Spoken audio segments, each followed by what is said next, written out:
Avertissement. Cette semaine, Ticoun est devenu le gros coun des ressources naturelles. Je vais m'empresser d'aller au ministère, d'être brefé. J'entends, moi, mettre toute la gomme. Nous autres, on l'appelle Ticoun. Oui, Ticoun. Bravo, mon Ticoun.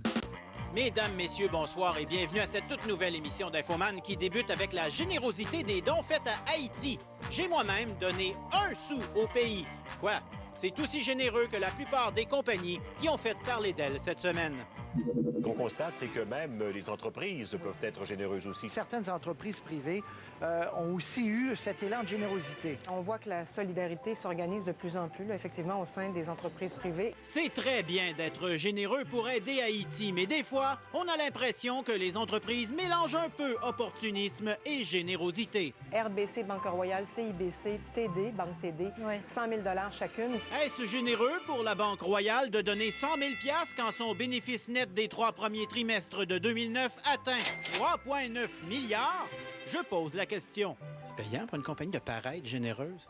Tout à fait. Extrêmement payant.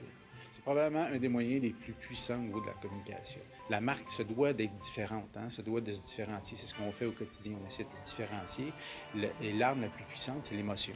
La CIBC, avec un bénéfice net de 1,2 milliard de dollars, s'est littéralement défoncée avec son don de 100 000 $. C'est vrai que toute proportion gardée, c'est pas des dons qui sont outrageusement importants, surtout dans des causes qui sont si dramatiques. Walmart a donné 600 000 $ US et a fait 13,4 milliards de bénéfices nets l'an passé. Walmart. Et en bonus, on nomme leur nom toute la journée. C'est de s'assurer qu'auprès de ses actionnaires, auprès de ses dirigeants ou auprès de ses clientèles, ils ont fait le devoir minimal. Se déculpabiliser au fond. C'est très triste. C'est triste à mort. Le couple, par exemple, Brad Pitt, Angelina Jolie, 1 million $. Imaginez, Brad Pitt a donné à lui seul 4 fois plus que Rogers, 10 fois plus que Tim Horton et autant que toutes les 5 banques canadiennes réunies. Tant mieux, ce sont des dons qui sont sûrement très appréciés. Un qui a l'air heureux de changer de sujet ces temps-ci, c'est notre ami Stephen Harper. Ça tombe fichument bien. Vous avez remarqué qu'on ne parle plus des prisonniers afghans, on ne parle plus de la prorogation de la Chambre, on ne parle plus des problèmes prébudgétaires de M. Harper. On parle plus de sa chicane, on a très peu parlé de sa chicane avec M. Charest. Donc oui, ça peut être un don de Dieu. Je dirais même que c'est un miracle parce que ce sinistre a permis de constater que M. Harper a un cœur.